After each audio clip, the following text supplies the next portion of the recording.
All right, so we want to talk about something called uniqueness proofs. The word unique is more than just there exists, right? It means there exists only one, like Highlander, right? There can be only one.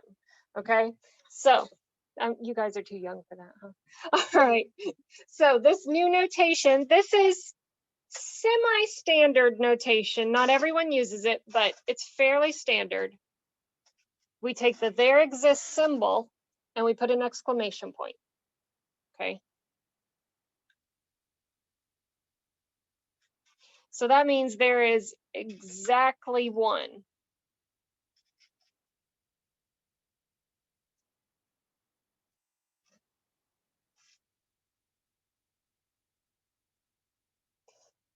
So I want to look back at that example 6, where we said for all integers, there exists an integer such that their sum is 0.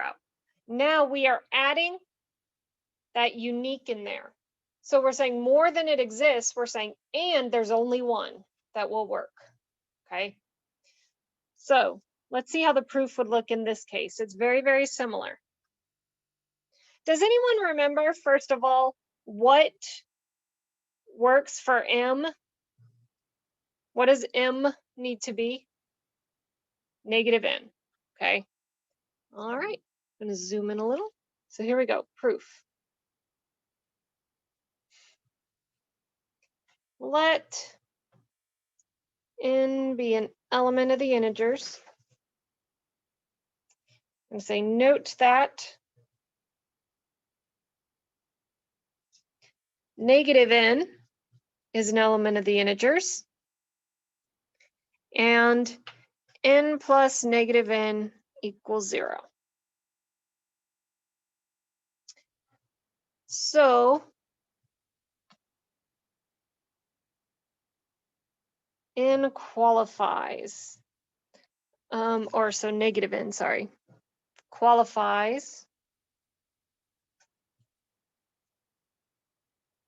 to be, let's say, such an M. There we go.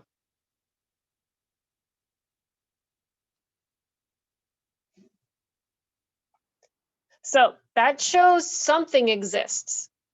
That's all I showed, is at least one thing works. Now I need to show only one thing works.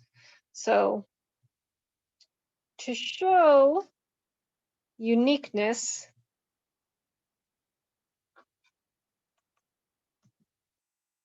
assume there exists, let's call them K and L in the integers, with N plus K equals 0 and N plus L equals 0. All right. Basically what I'm saying is I'm going to assume I have two things that satisfy it, and I'm going to show, okay, they actually equal each other. So that means anything you think that you found that satisfies it, it actually is that one thing. You can't get something different. They're always equal. Okay. Well, it's kind of silly. Both these equal 0. So you could say combining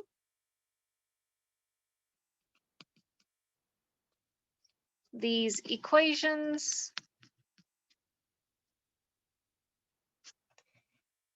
gives, now I'm going to center this because we'll have a little string of equations, very, very short string of equations. M plus K equals N plus L. They both equal 0, so they have to be the same, right? Equal each other. Well, now what am I going to do? Yeah, subtract the N from both sides. We get K equals L.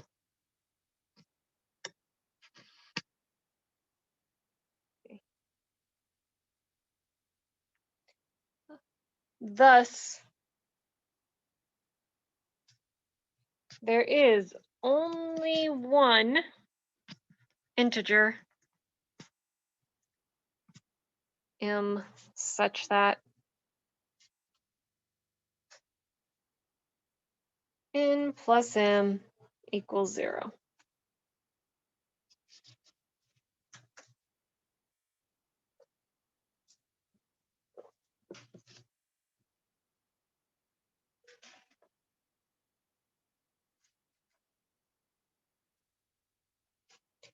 box because we finished our proof. All right, what questions do people have there? Yes. So you're just proving that there's just only one. Right. Not proving what that one is. Well, so in the first part, we did prove what that one is. We proved negative n does qualify. Right.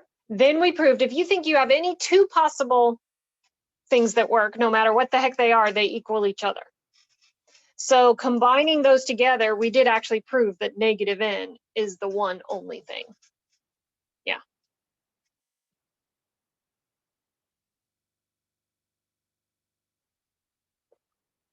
The only way this is this, like that's the final statement. Yes, so we're trying to prove there is only one m that satisfies that equation. Given n, there's only one m that satisfies it. So that's why our final statement was there's only one. Okay.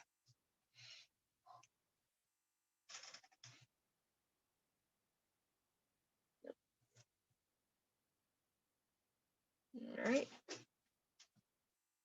All right. So let's look at a more complicated one. That's not going to be like one step to show things are equal.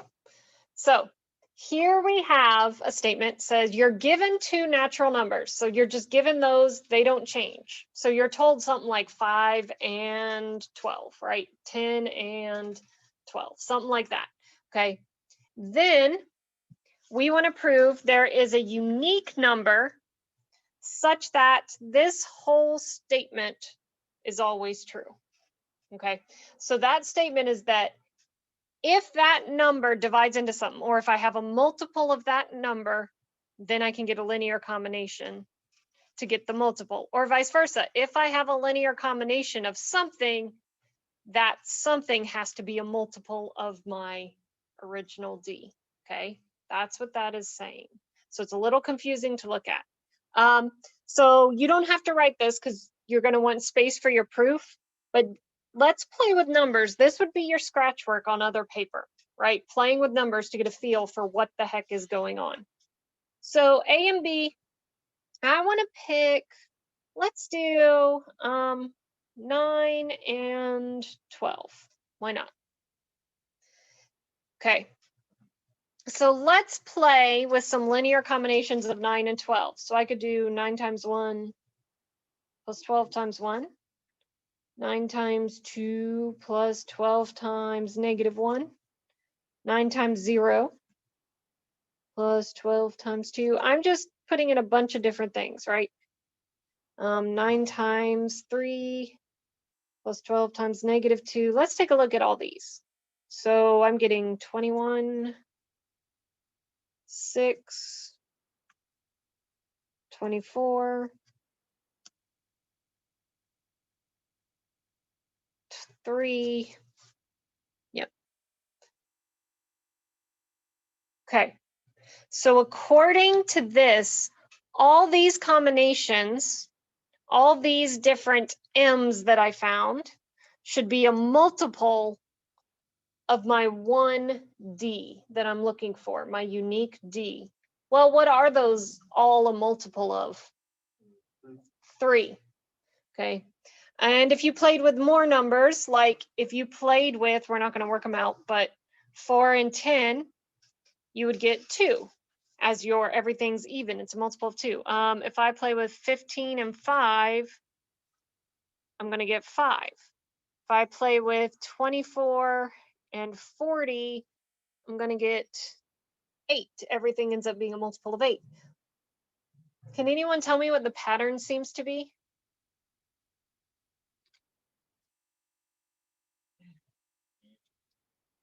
D ends up being the GCD.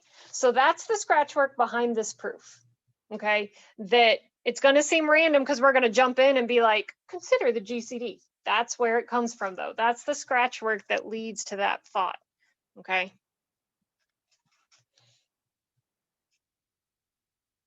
All right. So here we go. Proof. I'm going to start with let A and B be natural numbers. Okay, then we are going to let D equal the GCD of A and B. So we need to show two things. One, that yes, D does actually fit this property. It does actually qualify. Then two, that it's the only thing that qualifies. Okay, so step one is showing D fits that property. So if you feel like a proof is going to get a little long, you can even put in what you're going to do. We will show D divides M if and only if M equals AX plus BY for some X and Y in the integers.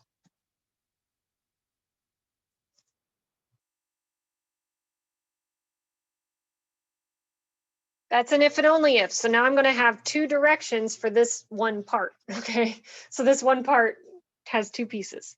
So let's assume D divides M.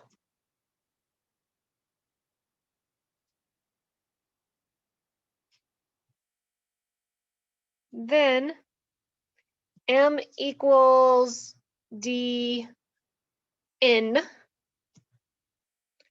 for n in the integers. That's what it means to be a multiple of D, right? It's D times some integer. Now, we're going to use that fact we proved last time, that the GCD, I can always write it as a linear combination. So this was proposition 7.1. By proposition 7.1, there exist S and T in the integers with D equal to AS plus BT. That's exactly what proposition 7.1 says the GCD can do. Okay, I don't know what the heck S and T are, but I know they exist. All right. So let's plug that in to M's equations. We'll say substituting this into the previous equation.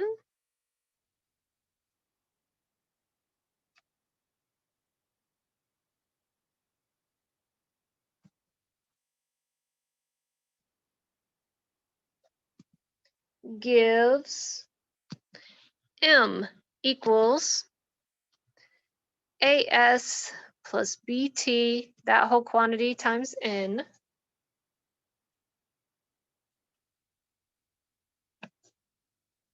But wait, that's the same thing as saying A times SN plus B times TN.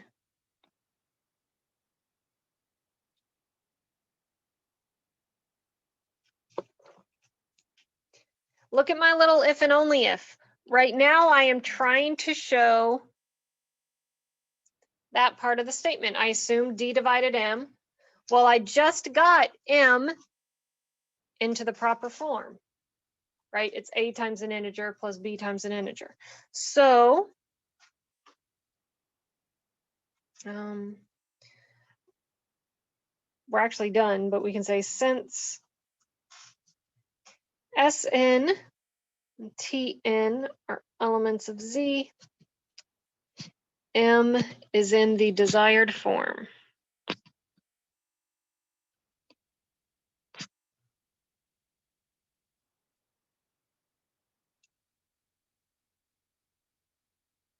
So that's one half of the if and only if. We still got to go the other way. So assume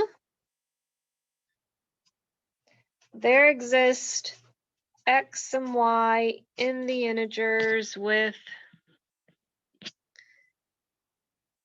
M equal to AX plus BY.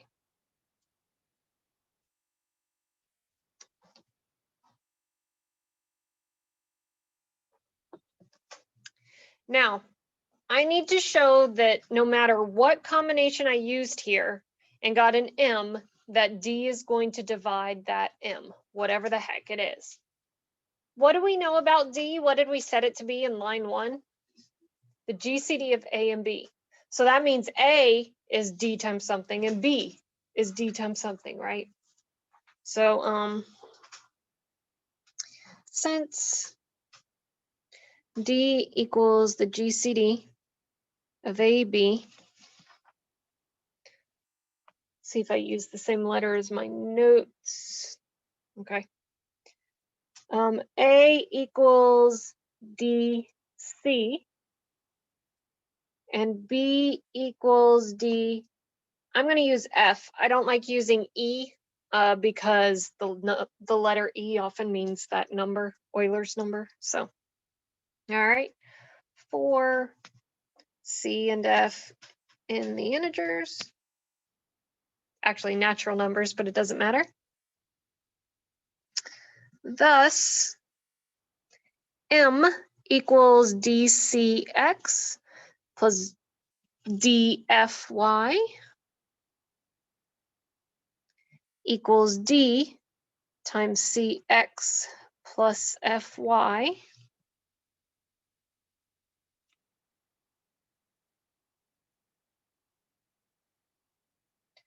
which shows D divides M.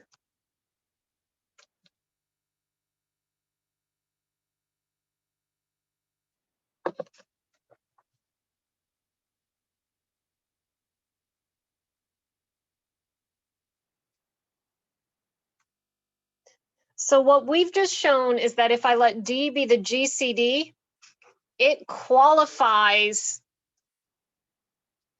for this property, okay? So I've shown there exists something that works. Now I need to show that that is actually the only thing that works, okay? All right, so now we're on the there exists a unique, okay? Let me say next, oops, I'm on highlighter still. That is not writable. Okay, next, we will show this property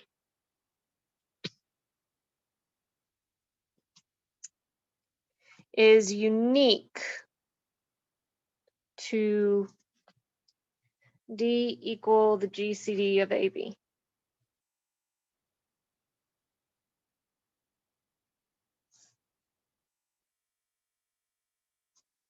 All right. So assume L is an element of the integers with this same property. By property, I'm saying that if and only if statement, okay? Yeah. I guess we can make L the natural numbers looking at the statement. Okay. So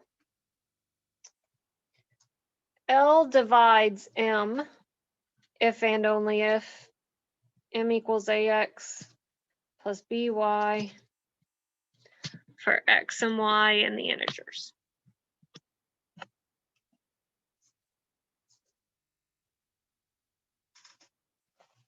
Okay, my goal is to show that L and D are equal. The way I'm going to do that, I'm going to show that L is less than or equal to D first. Then I'm going to show that L is greater than or equal to D. Well, what's the only way? L can be less than or equal to D and greater than or equal to D if it is D. So those are going to be our two steps here. Okay. So, all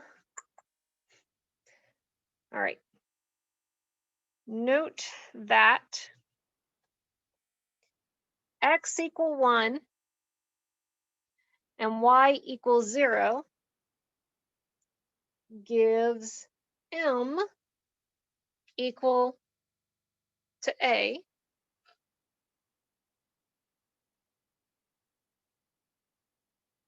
But what's my implication? If I have an M of that form, it's a multiple of L. So L divides M, i.e. L divides A.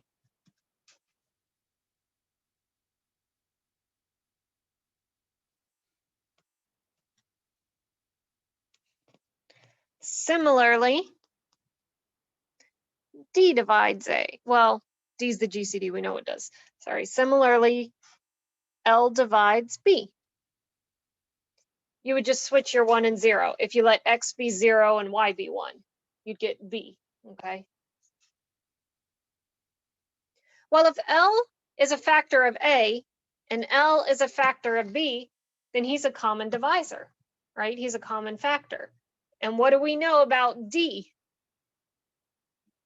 It's the greatest common divisor. So since D equals the GCD of AB and L is a common divisor of A and B, L is less than or equal to D.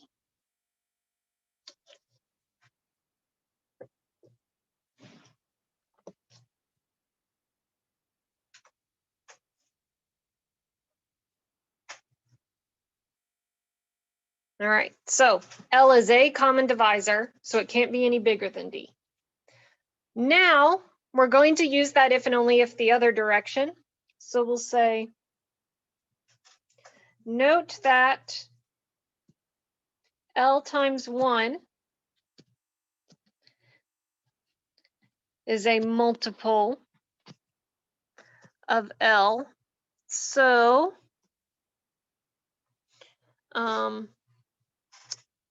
L divides L, okay, implies there exist X and Y in the integers with L equal to AX plus BY.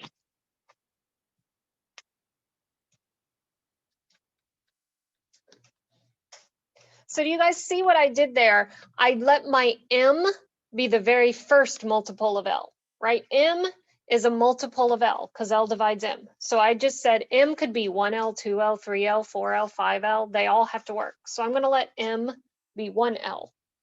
Okay, that's what I did. So according to my if and only if property, if L divides something, which it divides itself, then I get the linear combination. That's what I used. But D is the GCD. We know that A equals DC and B equals DF. So let's use that. So L equals DCX plus DFY equals D times CX plus FY. Thus, D divides L.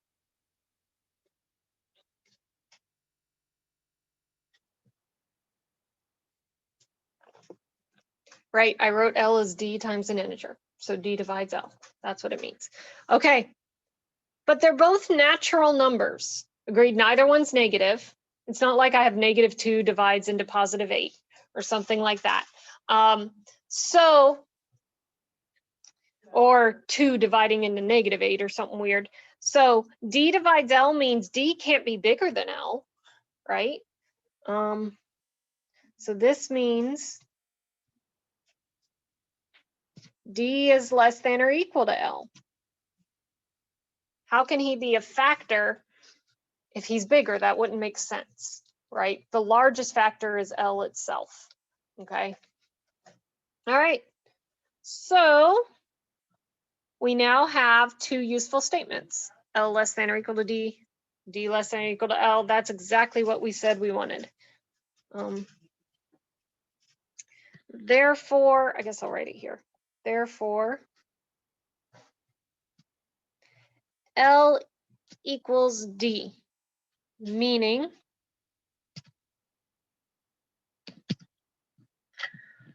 only one D with the property D divides M if and only if M equals AX plus BY for X and Y in the integers exists.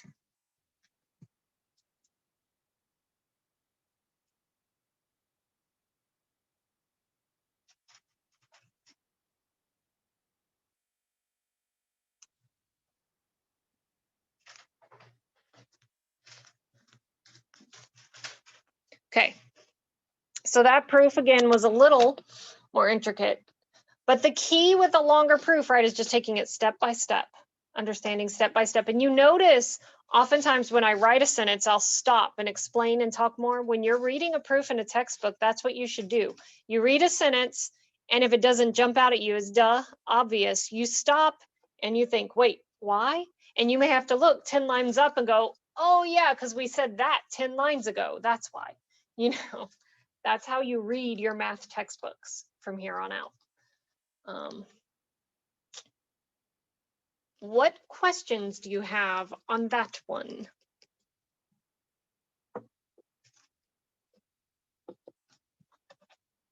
Okay, well, let's look at the next one. You're gonna like the next one a little more.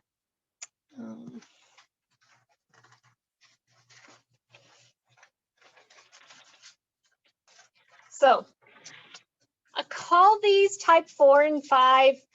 They're actually special types of existence proofs. Okay, so we've seen constructive. I guess I can write this off to the side here. So constructive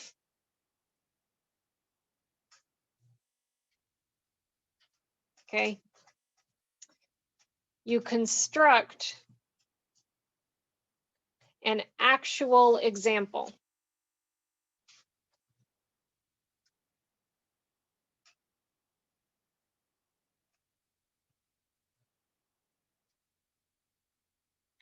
Right? Non-constructive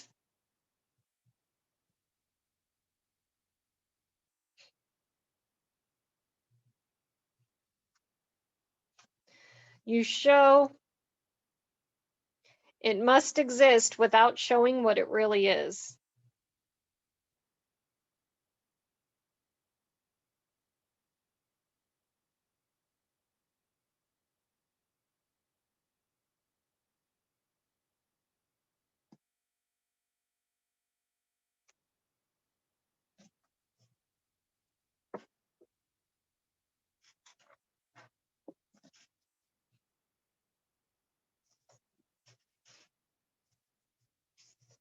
All right, so I want to take an example of one statement and show you both a constructive proof and a non-constructive proof, just so you can see the difference. Both are considered perfectly valid. It's just sometimes, like there are some things in math where we can't construct, or at least to this point. So for example, there's one problem, there's the zeta function, it's, you know, a function. We know that between, what is it, zeta 3, zeta 5, zeta 7, I think those are the ones. One of them is irrational. Well, at least one is irrational. We have no clue which one it might be, or if it might actually be all of them. We don't know. But they were able to prove at least one has to be. That's a non-constructive proof. It's kind of crazy. Okay, so let's see a simpler example. So we want to show there are irrational numbers, x and y, such that when I set them, you know, as one number to the other, I get a rational number.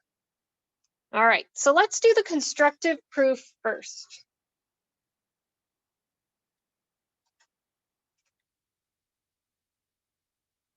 Okay, so we're going to start with note that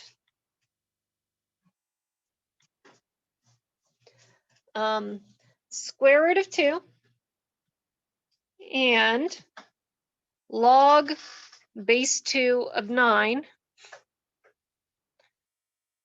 are both irrational.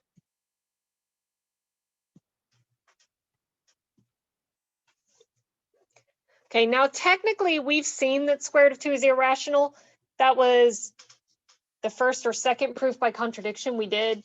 The log base 2 of 9, that's actually a lot harder to show. So you're just gonna have to believe me. We know it's irrational. Okay, it's been figured out. Log base 2 of 9, that is irrational. Okay, now, here we go. Square root of 2 raised to the log base 2 of 9. Well, 9 is 3 squared, right? And log properties tell me I can bring that exponent out to the front. Okay, so 9 is 3 squared, so I just brought that exponent out to the front. But wait, what is the square root of 2 squared? 2. So we have 2 log base 2 of 3. But that's an inverse functions, right? 2 log base 2 of 3 is just 3. Let's make that a comma so we can finish our sentence with which is rational.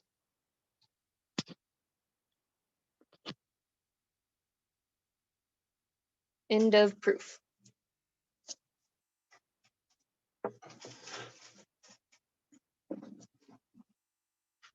So if you happen to know that log base 2 of 9 is irrational, that's a nice straightforward proof.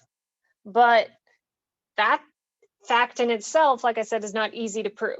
So we're going to do a non-constructive proof that that uses only facts we've already shown and proven, namely that square root of 2 is irrational. We're going to be able to do a non-constructive proof using just that. So any questions on the constructive proof? Yes.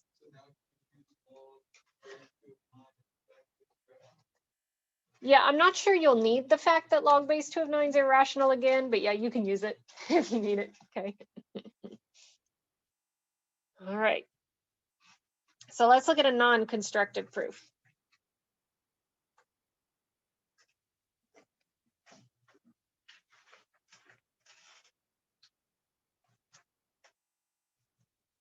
Okay. All right. We're going to start the same way. We're going to say note that square root of 2 is irrational.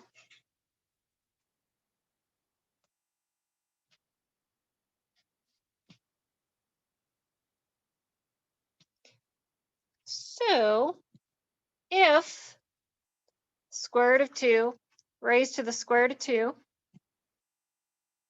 is rational, we are done.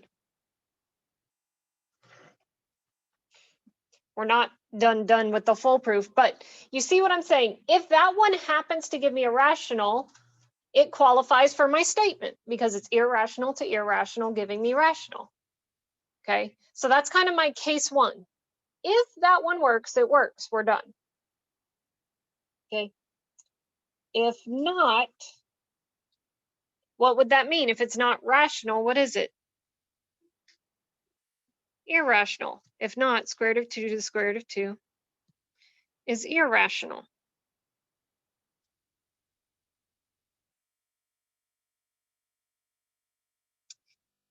Note that. So here we go. Give yourself some space. We're going to have double exponents. So square root of 2 to the square root of 2 raised to the square root of 2. Okay.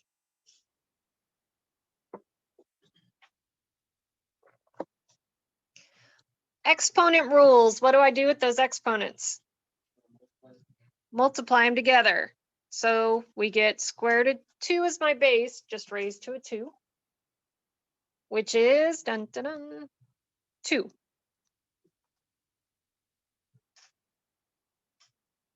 So what have we shown? So we've shown that this always comes out rational, but I don't know if that square root of 2 to the square root of 2 is rational or not. If that square root of 2 to square root of 2 himself was rational, I already had the thing I needed. If he wasn't, I could raise it to another square root of 2 and I know it would work. So you see, we don't know which one of these actually qualifies, which one works. One of those setups gives me an irrational number, probably both, okay? But I don't know which one. That's why this is non-constructive. I showed something has to exist, but I didn't show what it was, okay? This one, we actually narrowed it down, but all right. So either, oops, square root of 2 to the square root of 2 satisfies the condition, or square root of 2 to the square root of 2 to the square root of 2 does. Either way, something does work.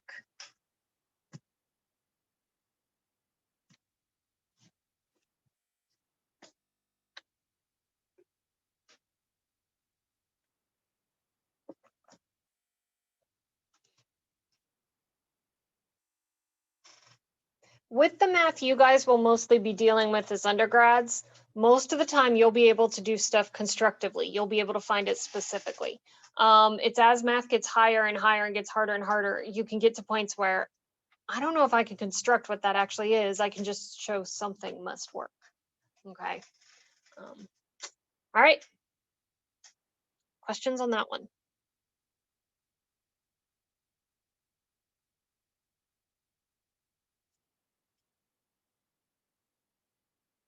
Okay.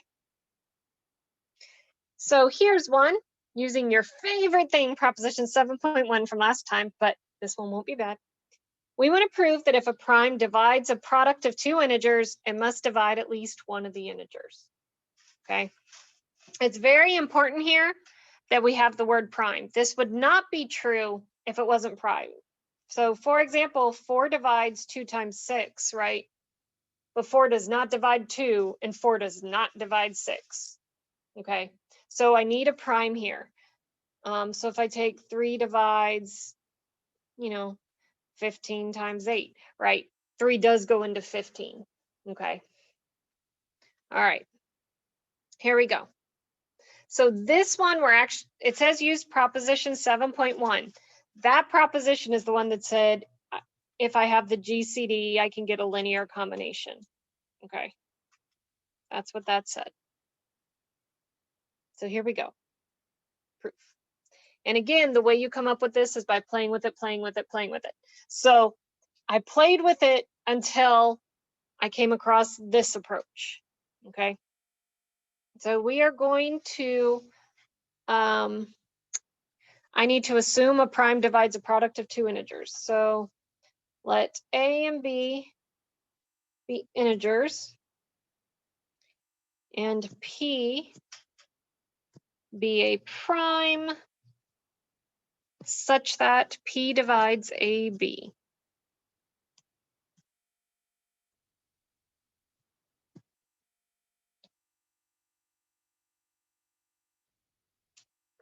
All right, so I need to show P either divides A or P divides B. So we're going to do this in two cases. Case 1. Assume P divides A. Well, seems silly, but our case 2 is going to be assume P doesn't divide A. Okay, so assume P divides A. Then we are done. Yeah, so this is a common technique in proofs. If I want to show something happens to one or the other of two objects, I can say, well, if it happens to the first, I know for a fact I'm done because it happened to one of them. Then we say, but what if it doesn't happen to the first? Can I guarantee it works for the second? So that's going to be our case 2. Our case 2 is going to be assume P does not divide A.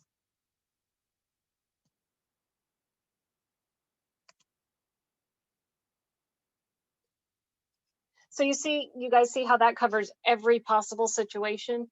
Either it divides A or it doesn't. Now, I hope it's going to divide B in that second case. That's what I'm going for. Okay, but I can't just assume it divides B. I have to show that now. Okay, well, P is prime. So if P does not divide into A, what's that mean about their GCD?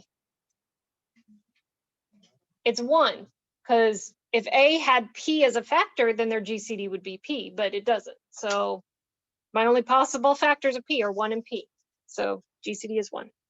So GCD A and P equals 1 by proposition 7.1.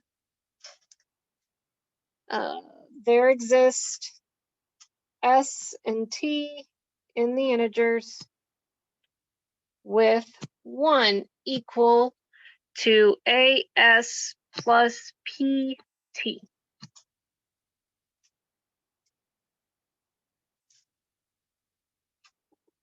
All right, let's multiply everything by B. So multiplying by B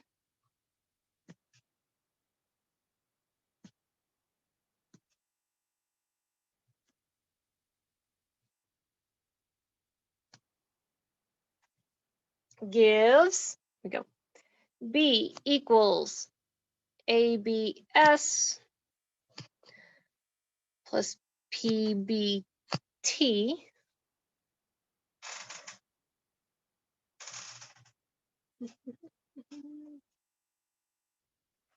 all right, but what was our very, very first assumption about that prime P?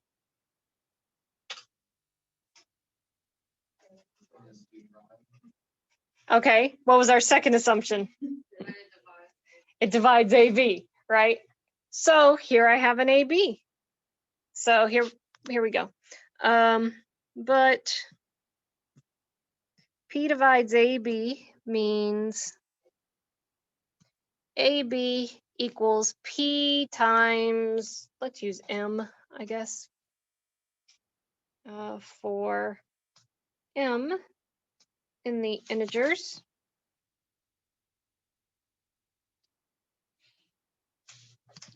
Thus, B equals PMS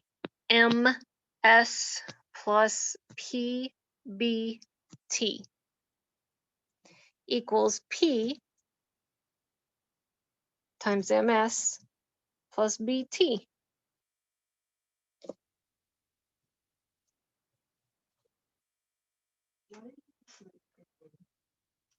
Why didn't I put what? Where? You put thus B equals BMS. Yeah, because I used that equation to replace AB Oh, the with AB. PM. Correct. That's why the A disappeared. Yeah.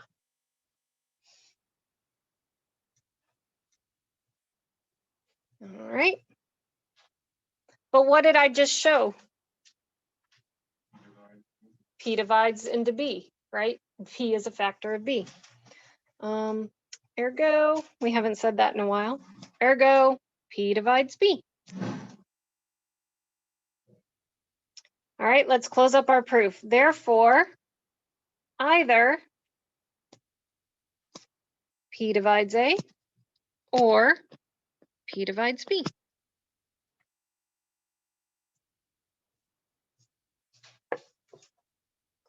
It is also possible it divides both of them, right? Because our ORs are not exclusive, they're inclusive, but that doesn't matter. I just need it to divide at least one and I'm good. All right. Any questions on that? Okay, so that is a good stopping point.